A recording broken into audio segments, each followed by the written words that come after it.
हाँ जी, सभी लोग इधर देखें और समझें। ये एनसीईआरटी बुक का 1.11 टॉपिक है और ये है एक समान बाह्य विद्युत क्षेत्र में द्विध्रुव का क्या व्यवहार होता है, ये हमको निकालना है। ठीक है, तो यहाँ पर अक्सर ये क्वेश्चन आता है कि एक समान विद्युत क्षेत्र में वैद्युत द्विध्रुव पर लगने वाले बल आघूर्ण के लिए व्यंजक स्थापित करिए। इसका मान कब अधिकतम होता है, कब न्यूनतम होता है, इस तरह का प्रश्न आ जाता है। प्रश्न समझ में आ गया? ये जो हेडिंग है वही उसका क्या है, प्रश्न है। पर यहाँ पर दो चीज़ें हैं, पहले उनको समझते हैं। एक समान वैद्युत द्विध्रुव, तो एक समान वैद्युत द्विध्रुव में जो विद्युत क्षेत्र रेखाएं होती हैं कैसी होती हैं, एक दूसरे के समांतर होती हैं। पहली लाइन क्लियर हो गई। एक समान विद्युत क्षेत्र में हर बिंदु पर विद्युत क्षेत्र समान होता है और यदि विद्युत क्षेत्र रेखाएं खींचें तो एक दूसरे के कैसी होंगी, समांतर होंगी। ठीक। दूसरा यहाँ पर बात करते हैं कि बल आघूर्ण होता क्या है। बल आघूर्ण का मतलब होता है घुमाने वाला बल। जो किसी चीज़ को घुमाता है उसी को हम क्या बोलते हैं, बल आघूर्ण बोलते हैं। जैसे ये फैन घूम रहा है, इसका मतलब ये है कि इसमें जो बल लग रहा है उस बल को हम क्या बोलेंगे, बल आघूर्ण। समझ में आ गया? यदि इस पेन को मैं घुमाता हूँ तो एक सिरा इधर जाएगा तो दूसरा सिरा इधर जाएगा। ये देखो ऐसे घूम रही है। तो जब दो बल होते हैं तो बल युग्म आघूर्ण कहलाता है। जैसे आप साइकिल का हैंडल पकड़ते हो तो हैंडल से ऐसे मोड़ रहे हो, है ना, तो एक बल आगे जा रहा है, एक बल कहाँ जा रहा है, पीछे। तो जो घुमाने वाला बल होता है उसको क्या बोलते हैं, बल आघूर्ण। लेकिन जैसे जैसे पेन है ना, यदि मैं पेन को छोड़ूं तो ये नीचे आती है, मानिए घूम गई। यदि मैं इसको पकड़ा हूं, थोड़ा ढीला करता हूं, देखो ऐसे है, यदि ढीला करता हूं तो ये घूम के ऐसे आती है। ऐसे वैद्युत द्विध्रुव को यदि विद्युत क्षेत्र में रखोगे तो वो भी घूमता है। कब तक घूमता है, जब तक कि इसके बराबर ना हो जाए। जैसे मान के चलो ये बराबर है तो घूम रही है क्या, लेकिन मैं इसको ऐसा करूँ तो घूम के नीचे आ गई। तो इसी तरह से वैद्युत द्विध्रुव को यदि आप तिरछा रख दो विद्युत क्षेत्र में किसी कोण पर, तो घूम करके क्या हो जाती है, बराबर हो जाती है। तो जब घूमेगी तो उस पर कितना बल लगेगा, उसके बल आघूर्ण का मान हमको पता करना है। ठीक। तो चलिए सबसे पहले ये हेडिंग बना लिए होंगे, इसकी रेसिपी को समझते हैं। यदि इतना चीज़ आपको ध्यान होगा तो ये प्रश्न बड़ी आसानी से निकल आएगा, ज़्यादा कठिन नहीं है। ठीक। सबसे पहला काम क्या करना पड़ेगा, चित्र अभी मैं बनवाऊंगा। दूसरा आपको ये सूत्र लगाना है, बल आघूर्ण बराबर होता है एक बल और गुणे क्या, लंबवत दूरी। ठीक है। और तीसरा ये है जो सूत्र लगेगा, AC बराबर 2L साइन थीटा। कैसे आएगा भी बताएंगे। बल आघूर्ण को किससे लिखा जाता है, टाउ से। और फाइनली इसका सूत्र हो जाएगा tau equal to PE sine theta. और P का मतलब आप लोग पढ़ चुके हो, Q इंटू क्या होता है, 2L। अब इसका वेक्टर फॉर्म लिखेंगे तो tau vector P vector into E vector हो जाएगा। यदि थीटा का मान 0 हो तो हमको पता करना है कि इसका मान कितना होगा। थीटा का मान 90 हो तो पता करना है कि कैसे। केवल अब इस स्टेप को देखना है, समझना नहीं है कि ये कैसे कैसे है। अभी सवाल करेंगे तो अब समझ में आएगा। तो सबसे पहला स्टेप करते हैं, वो क्या है, चित्र। तो मेरे साथ आप चित्र बनाएंगे। कैसे कैसे बनाएंगे ध्यान रखिएगा आप। कॉपी जहाँ हेडिंग बनी है उसकी तीसरी लाइन में एक लाइन आप खींचिए समांतर। ऐसे कॉपी की लाइन में एक लाइन खींच दीजिए, इस तरह से खींचते जाइए।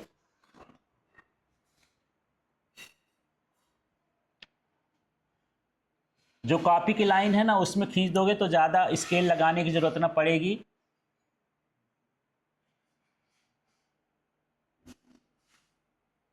इस तरह से खींच दिए लाइन। फिर एक लाइन छोड़ देना है, कॉपी में एक लाइन यहाँ का गैप कर दोगे, फिर अगली लाइन खींच दो। इस तरह से एरो लगाते जाना मेरे जैसे। ठीक है। अब उतने ही गैप करके यहाँ भी एक लाइन क्या करो, खींच दो। एक लाइन गैप करके खींच देना। इसमें थोड़ा सा गैप ज़्यादा नहीं है तो मैं इस तरह से खींच दिया हूँ। जितना गैप यहाँ है उतने गैप यहाँ कर देना। समझ में आ रहा है? ठीक है। अब एक काम करते हैं, यहाँ पर वैद्युत द्विध्रुव बनाते हैं। तो वैद्युत द्विध्रुव में दो चीज़ें होती, एक प्लस क्यू होता है, एक क्या होता है, माइनस क्यू।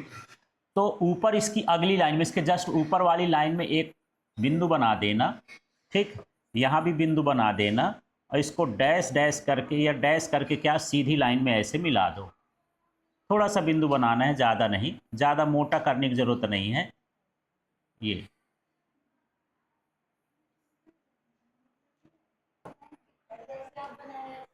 हाँ वैसे बना दो, खूब बड़ा बड़ा बिंदु नहीं बनाना, बना लो ऐसे, थोड़ा तिरछा सा ऐसे बनाना है।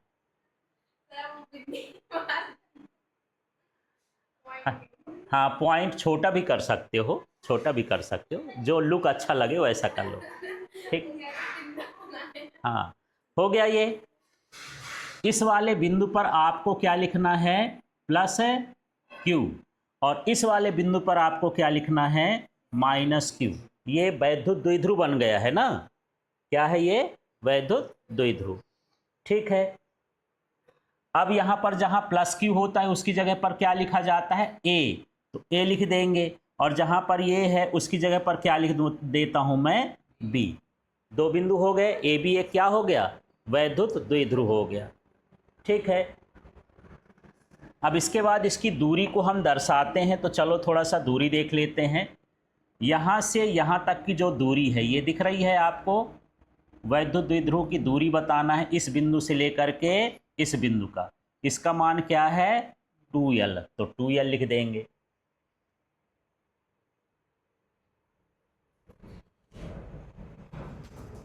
हो गया।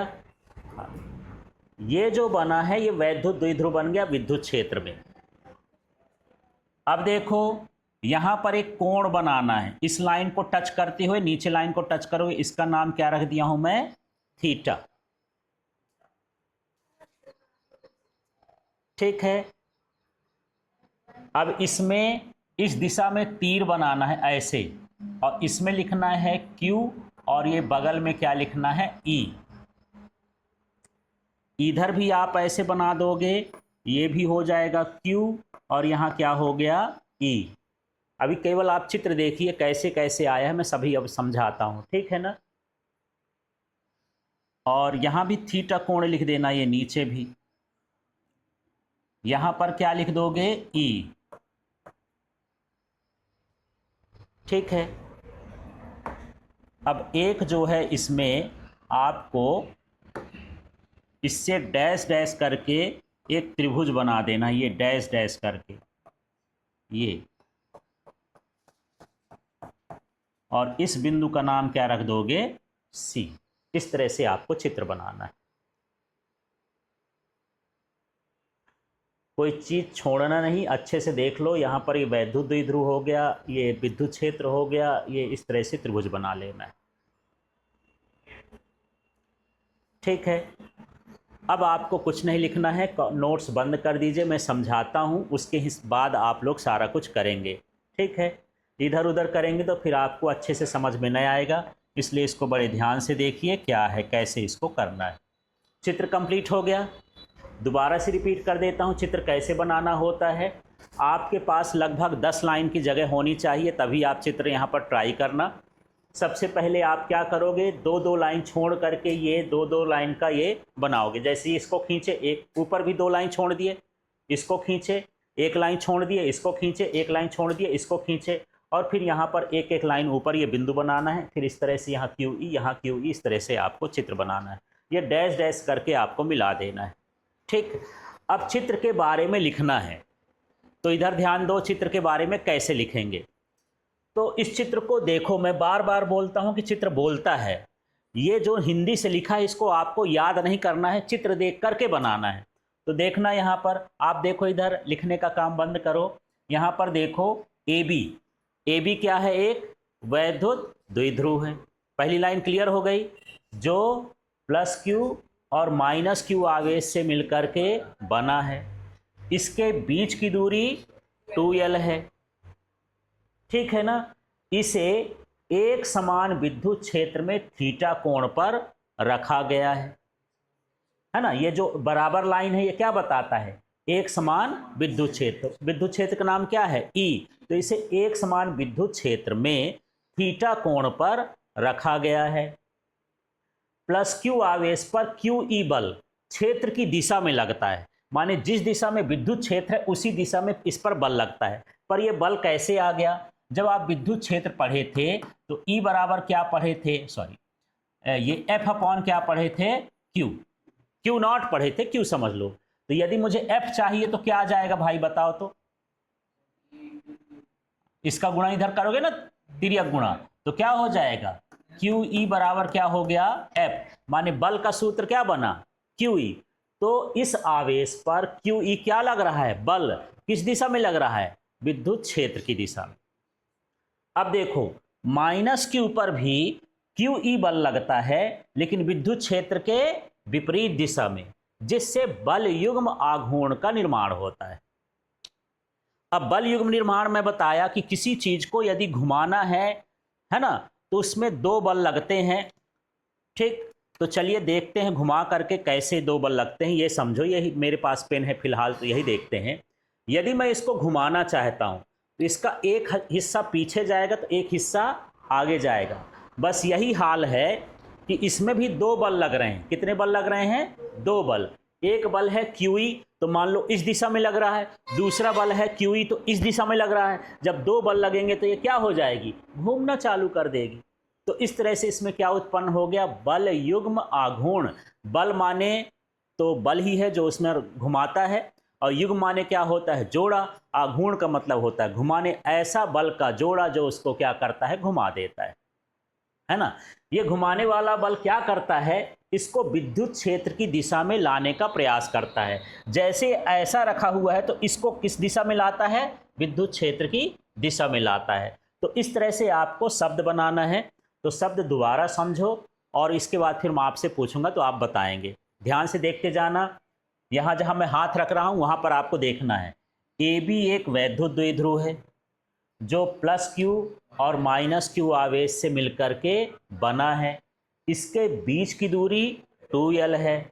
इसको एक समान विद्युत क्षेत्र E में थीटा कोण पर रखा गया है।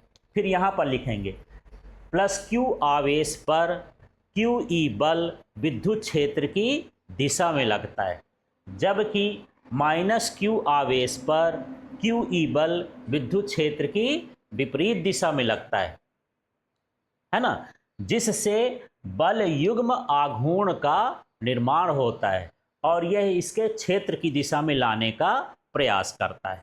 ठीक, अब मैं जहां हाथ रखूंगा वहां पर आपको बोलना है, तेज तेज आवाज में बोलना है, थोड़ा समझ में आए कि क्या बोल रहे हो। हाँ, यहां पर बोलो क्या, हाँ, माना ए बी एक वैद्युत द्विध्रुव, फिर जो से मिलकर बना है, इसके हाँ वैद्युत द्विध्रुव का काम खत्म हो गया। इसे हाँ एक समान विद्युत क्षेत्र ई में रखा गया। कैसे जान गए कि एक समान विद्युत क्षेत्र, समांतर लाइन माने एक समान विद्युत क्षेत्र में किस कोण पर, थीटा कोण पर रखा गया। फिर हाँ प्लस क्यू आवेश पर क्यू ई बल विद्युत क्षेत्र की दिशा में लगता है। यहां पर गड़बड़ कर रहे हो, फिर से बोलो, यहां पर बोलो तो क्यू ई बल विद्युत क्षेत्र की दिशा में लगता है, जबकि माइनस क्यू आवेश पर क्यू बल विद्युत क्षेत्र की विपरीत दिशा में लगता है, जिससे बल युग्म आघूर्ण का निर्माण होता है, जो क्या करता है, जो इसे विद्युत क्षेत्र के समांतर लाने के या विद्युत क्षेत्र की दिशा में लाने का प्रयास करता है। इतना शब्द आपको बनाना है। समझ में आ गया? तो हमारा चित्र बनाना है और चित्र के बाद यहाँ पर हमको चित्र के बारे में लिखना है। अगला स्टेप हम चलेंगे बल आघूर्ण पर, जो सूत्र होता है। तो चलिए अब इसके बाद देखते हैं। यहाँ की शब्द में थोड़ा सा दिक्कत हो सकती है, बाकी सारा कुछ आसान है। इस स्टेप को फॉलो करना है, इसलिए मैं स्टेप लिखा दिया हूँ। तो आगे के हिस्से में चलते हैं। देखिए यहाँ पर आप भाषा देख सकते हो, जो भी लिखा है ना। मैं भाषा नहीं बोल रहा हूँ। अब हमारा जो सूत्र है उस सूत्र के हिसाब से आपको देखना है। सूत्र क्या होता है, ये सूत्र आपको लर्न करना पड़ेगा, याद करना पड़ेगा। बल युग्म आघूर्ण का सूत्र होता है एक बल गुणे बलों की लंबवत दूरी। आप चित्र देखेंगे इसमें कितने बल हैं, एक है और दो है, इनमें से कितने बल लेना है, एक बल। लंबवत दूरी का मतलब ये वाली, इस चित्र में लंब क्या है, AC। लंब क्या है, AC। समझ में आ गया। तो यही चीज यहां पर लिखा हुआ है, बल युग्म आघूर्ण बराबर एक बल गुणे बलों के बीच की लंबवत दूरी। तो बल युग्म आघूर्ण को क्या लिखा जाता है, इसको देखो, टाउ, है ना। 11th में भी ये देखे होंगे, इस अक्षर को क्या बोलते हैं, टाउ। इसके बाद एक बल, चित्र में देखो एक बल क्या है यहां पर, QE। तो बल की जगह पर क्या लिख दिए हैं, QE। ठीक है। फिर बलों की लंबवत दूरी, चित्र में देखो लंबवत दूरी क्या है, AC। तो उसकी जगह पर क्या लिख दिए हैं, AC। समझ में आ गया। ठीक है। अब इसके अगले हिस्से में चलते हैं कि ये टाउ की जगह टाउ ई लिखा यहां, ठीक है, और QE की जगह पर क्या लिखा, QE। बदल क्या रहा है, AC, है ना। AC की जगह पर क्या आ गया, 2L साइन थीटा। पर क्यों आ गया उसको अब देखते हैं। देखो साइन थीटा का जो सूत्र होता है वो होता है लंब बटे कर्ण। समझ में आ रहा है। चलो चित्र में ढूंढते हैं लंब क्या है कर्ण क्या है, बताओ तो इसमें लंब बताओ, AC। लंब क्या है, AC। कर्ण क्या है, AB, या उसी का मान क्या है, 2L। तो साइन थीटा बराबर होता है लंब बटे कर्ण, माने AC बटे क्या हो जाएगा, 2L। यही ना हुआ। तो देख लो यहां पर, अब आगे हिस्से में चलते हैं और इसको देखते हैं क्या है ये। देखो तो साइन थीटा बराबर क्या हो गया, AC माने लंब और 2L माने क्या हो गया, कर्ण। यदि मैं इसका तिर्यक गुणा इधर कर दूं, एक स्टेप में यहां बढ़ा देता हूं, तो क्या हो जाएगा, 2L साइन थीटा बराबर क्या हो गया, AC। आप चाहो तो इसको भी इसके आगे लिख सकते हो। ठीक है, ये लाइन क्लियर हो गई, ये समझ में आ गया। 2L को इधर भेज दिए हो ना, तो 2L साइन थीटा बराबर क्या हो गया, AC। अब ऊपर के सूत्र में AC था तो AC ना लिख के उसका मान रख दिए, उसका मान क्या है, 2L साइन थीटा। अब यहां पर समझना, मेरे पास Q भी है और मेरे पास 2L भी है, दोनों मिल गए। तो Q गुणे 2L बराबर क्या होता है, P होता है, पढ़े हैं ना, वहां बताएंगे भी। तो Q और 2L को हटा दो, उसकी जगह पर क्या लिख देंगे, P लिख देंगे। ये जो सूत्र आ गया ये हो गया उस पर लगने वाले बल आघूर्ण का सूत्र। इसका मतलब है उसका वैद्युत द्विध्रुव जितना अधिक होगा बल आघूर्ण का मान उतना ही अधिक, उतना तेजी से वो घूमेगा। जैसे पंखे वंखे हम घुमाते हैं ना, तो बल आघूर्ण पर हम ध्यान देते हैं। यदि बल आघूर्ण का मान बढ़ा देंगे तो कोई चीज ज्यादा घूमेगी और कम करेंगे तो कम घूमेगी। ठीक है, विद्युत क्षेत्र का मान ज्यादा हो तब भी बल आघूर्ण का मान क्या होगा, ज्यादा होगा। अब ये कोण पर भी डिपेंड करता है, तो कोण के बारे में अब देखते हैं। तो सिंपल सा सूत्र है। अब भाषा बनाने के बाद सूत्र में आप कैसे चालू करोगे, पहले क्या लिखोगे, थोड़ा लर्न करो। बल आघूर्ण बराबर क्या लिखोगे, एक बल और गुणे क्या, लंबवत दूरी। बल आघूर्ण का संकेत क्या लिखोगे, टाउ। एक बल की जगह क्या लिखोगे, QE। और लंब की जगह जो उसमें लंब होगा, लंब क्या है, AC। ठीक है, अगले स्टेप में टाउ की जगह टाउ ही रहने दोगे, QE की जगह Q ही रहने दोगे। AC जहां होगा उसकी जगह क्या हो जाएगा, 2L साइन थीटा। फिर Q और 2L को हटा दोगे तो वो क्या बन जाएगा, P। फार्मूला आ गया, tau equal to PE sine theta. ठीक है। अब विशेष स्थितियां, इसका मान थीटा पर भी डिपेंड करता है। तो यदि थीटा बराबर क्या हो, 90 डिग्री हो, तो टाउ इक्वल टू क्या होता है, PE। कैसे आ गया, देखो थीटा की जगह मैं 90 रख दूं तो साइन 90 हो जाएगा, क्या हो जाएगा, साइन 90। और साइन 90 का मान कितना होता है, एक। तो ये क्या बचा यहां, PE बचा। ठीक है, और साइन थीटा में सबसे बड़ा मान एक ही होता, एक से बड़ा मान नहीं होता। समझ में आया। ठीक है, तो इस तरह से हम यहां पर इसका शब्द बनाएंगे। देखो शब्द कैसे बना, वैद्युत द्विध्रुव और विद्युत क्षेत्र कैसे हो, लंबवत हो। 90 के कोण को हम क्या बोलते हैं, लंबवत। केवल उनके लिए उल्टा बोलते हैं जिनमें क्षेत्रफल का सूत्र हो। इसमें क्षेत्रफल वाला कोई सूत्र है नहीं है, तो यहाँ पर सीधे बोलेंगे कोण 90 लिए हो तो 90 कोण किसके किसके बीच का है, वैद्युत द्विध्रुव और विद्युत क्षेत्र। लंबवत हो तो बल आघूर्ण का मान कैसा होता है, अधिकतम होता है। ये खाली स्थान में भरने के लिए आ जाता है, इसलिए बड़े ध्यान से इसको समझना है। छोटे क्वेश्चन में आता है कि यदि वैद्युत द्विध्रुव और विद्युत क्षेत्र लंबवत हो तो उनका मान खाली स्थान होता है, तो क्या होता है, अधिकतम। या फिर ऐसे भी पूछ देता है कि वैद्युत द्विध्रुव और विद्युत क्षेत्र खाली स्थान हो तो बल आघूर्ण का मान अधिकतम है, तो यहाँ पर या तो लंबवत भरोगे या क्या भरोगे, समांतर। तो अधिकतम के लिए क्या भरना पड़ेगा, लंबवत। जब आपको भूल जाए तो इस सूत्र में जाना, हाँ यार थीटा की जगह 90 रखेंगे तभी तो मान अधिक होगा, तो अधिकतम हो जाएगा, ऐसे समझना है। फिर अब यदि थीटा बराबर 0 डिग्री हो तो बल आघूर्ण का मान कितना होता है, 0 होता है। मतलब ये विद्युत क्षेत्र तो अब घूमेगा, बराबर रखा है तो ना घूमेगा, जब मैं इसको उठाऊंगा तब ना घूमेगा, ठीक है। तो जब वो समांतर हो जाता है, समांतर होने का मतलब उनके बीच का कोण क्या हो गया, 0, तो उसके बल आघूर्ण का मान क्या हो जाएगा, 0 हो जाएगा। तो यहाँ पर यही है, यदि थीटा बराबर 0 हो तो टाउ बराबर 0, साइन 0 का मान क्या होता है, 0।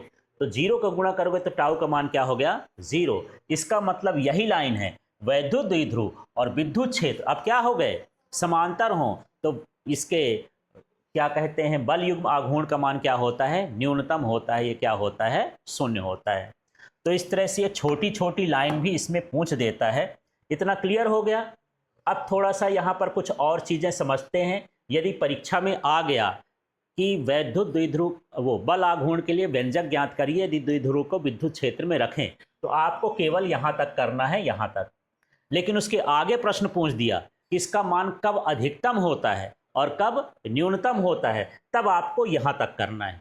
ये जो नीचे लिखा हूँ ये एक एक नंबर के लिए अलग से क्वेश्चन आ जाते हैं, ठीक है। तो चलिए इन क्वेश्चंस को अब देखते हैं और समझते हैं कि कैसे कैसे ये प्रश्न है। हाँ जी, सबसे पहले टाउ वेक्टर बराबर P vector into E vector, ये इसका क्या कहलाया, सदिश रूप। अभी हम पढ़े हैं कि टाउ बराबर क्या होता है, पी ई साइन थीटा। तो अब देखो, यदि मैं ए वेक्टर और क्रॉस बी वेक्टर लिखूं तो क्या होता है यार, ए बी साइन थीटा। ये फार्मूला होता है क्रॉस सदिश गुणनफल का। मतलब यदि साइन थीटा लिखा हो तो साइन थीटा हटा के ये लिख सकते हो, यदि ये लिखा हो तो ये लिख सकते हो। मेरे पास साइन थीटा है, इस साइन थीटा को मैं हटाना चाहता हूं तो क्या बनेगा बताओ, टाउ में क्या लग जाएगा, वेक्टर, पी में भी क्या लग जाएगा, वेक्टर। जैसे इसमें क्रॉस लगा तो इसमें भी क्या लग जाएगा, क्रॉस। ई में भी क्या लग जाएगा, वेक्टर, और साइन थीटा हट जाएगा। जैसे साइन थीटा हटाते तो वेक्टर लगता है और क्रॉस लगता है, वैसे यहां भी साइन थीटा हटाएंगे तो वेक्टर लगेगा और क्रॉस लगेगा। ये इसका कैसा रूप हो गया, सदिश रूप। ये लाइन समझ में आ गई क्या, आपके चेहरे को देखने से लग रहा है कि ये सब उड़े जा रहा है ना। मैं ये बता रहा हूं कि यदि आपके पास साइन थीटा वाला हो तो साइन थीटा हटाओगे तो क्रॉस में बदल जाएगा। इसी तरह से यहाँ भी साइन थीटा है, इसको भी हटाएंगे तो किस में बदल जाएगा, वो क्रॉस में बदल जाएगा, वेक्टर लगा देंगे, ठीक है। इसका जो एसआई मात्रक होता है वो क्या होता है, न्यूटन मीटर। पर आया कैसे, जो सूत्र पढ़े हो कि ये क्या होता है, बल गुणे लंबवत दूरी। तो बल का मात्रक क्या होता है, न्यूटन, और दूरी का मात्रक क्या होता है, मीटर, इसलिए इसका न्यूटन मीटर मात्रक हो गया, ठीक है। इसका विमी सूत्र भी देखते हैं, डीएफ माने डायमेंशनल फार्मूला। विमी सूत्र देखो, जो बल का विमी सूत्र होता है ये होता है MLT माइनस 2, और जो दूरी का होता है वो क्या होता है, L। तो L कितनी बार हो गया, तो क्या बना, ML2T माइनस 2, ठीक है। इस तरह से अब यहाँ पर देखो थोड़ा सा कुछ अलग से डिटेल है, ज़्यादा इसकी ज़रूरत नहीं है, पर देख लो। यह बल आघूर्ण द्विध्रुव को विद्युत क्षेत्र के साथ संरेखित करने की प्रवृत्ति रखता है तथा संरेखित होने पर बल आघूर्ण का मान 0 हो जाता है। इस संरेखित होने का मतलब ये है कि कोई चीज़ है, यदि आप जैसे धरती है या ज़मीन ही है, यदि उसको टेढ़ा मेढ़ा रखोगे तो उसके समांतर आने की कोशिश करता है। जैसे हम खड़े हैं, जिंदा है तो खड़े, हम मेरे पास एनर्जी है, जिस दिन मेरे पास जान नहीं रहेगी मैं कहाँ, यहीं लेट जाऊंगा ना, नीचे ही, है ना। तो ये पृथ्वी हमको कहाँ लाने का प्रयास करती है, अपने बराबर लाने का प्रयास करती है। इसी तरह यदि विद्युत क्षेत्र को, विद्युत द्विध्रुव को विद्युत क्षेत्र में टेढ़ा मेढ़ा रखोगे तो वो भी क्या करता है, उसको बराबर लाने का प्रयास करता है। उसको हम बोलते हैं संरेखित। संरेखित माने उसी रेखा में लाने का प्रयास करता है। तो केवल ये जानने वाला टॉपिक है। अगला देखो, वैद्युत द्विध्रुव एक समान विद्युत क्षेत्र में हो तो बल युग्म आघूर्ण काम करता है, किंतु नेट बल का मान क्या होता है, शून्य होता है। इस चीज को बड़े ध्यान से समझना।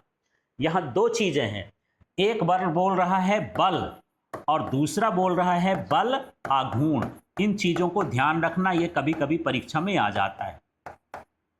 जब बल लगता है तो वस्तु एक स्थान से दूसरे स्थान तक जा सकती है, लेकिन जब बल आघूर्ण लगता है तो जाती नहीं, घूमती है। जैसे पंखा को आप देख रहे हो, पंखा लगातार घूम रहा है, कल भी वहीं था, आज भी वहीं है, अभी भी वहीं। क्या वो जगह बदल रहा है? माने इस पर सिर्फ क्या लग रहा है, बल आघूर्ण। लेकिन ये चलते चलते आगे भी बढ़ता जाता तो क्या लगता, बल भी लगता और बल आघूर्ण। यदि मैं यहां से यहां तक चला गया, माने मैं क्या लगाया, बल लगाया। अब मैं यहीं खड़े होकर ऐसे ऐसे कर रहा हूं, ये सिर्फ क्या है, बल आघूर्ण है। तो जब एक समान विद्युत क्षेत्र होता है, एक जैसे होता है, तो बल का मान कितना होता है, शून्य होता है, और बल आघूर्ण का मान शून्य नहीं होता है। माने वस्तु केवल घूमती है, ये इसका मान शून्य नहीं होगा। कब हो, किसके लिए है, जब एक समान विद्युत क्षेत्र हो। लेकिन असमान विद्युत क्षेत्र हो तो यहां पर बल भी शून्य नहीं होगा, है ना, यहां ये भी नहीं होगा और ये भी नहीं होगा। ठीक है, माने उस पर बल भी लगेगा और बल आघूर्ण भी लगेगा। चलो फिर से बात करते हैं। यदि एक समान विद्युत क्षेत्र हो तो बल का मान शून्य होगा और बल आघूर्ण का मान शून्य नहीं होगा। क्लियर हो गया। जब असमान विद्युत क्षेत्र हो तो उसमें क्या होगा, बल भी लगेगा और बल आघूर्ण भी लगेगा। दोनों क्लियर हो गई। दोबारा से पूछो तब आपको समझ में आएगा। मैं यहाँ पर बोलता हूँ कि यदि किसी वैद्युत द्विध्रुव को ऐसी जगह पर रखते हैं जहाँ पर एक समान विद्युत क्षेत्र हो तो उस पर क्या काम करेगा, बल काम करेगा कि बल आघूर्ण काम करेगा। बल का मान क्या रहेगा, 0, और बल आघूर्ण उसमें कार्य करेगा। और यदि दोनों असमान विद्युत क्षेत्र में रखा हो तो क्या होगा, बल भी लगेगा और बल आघूर्ण भी लगेगा। ठीक है।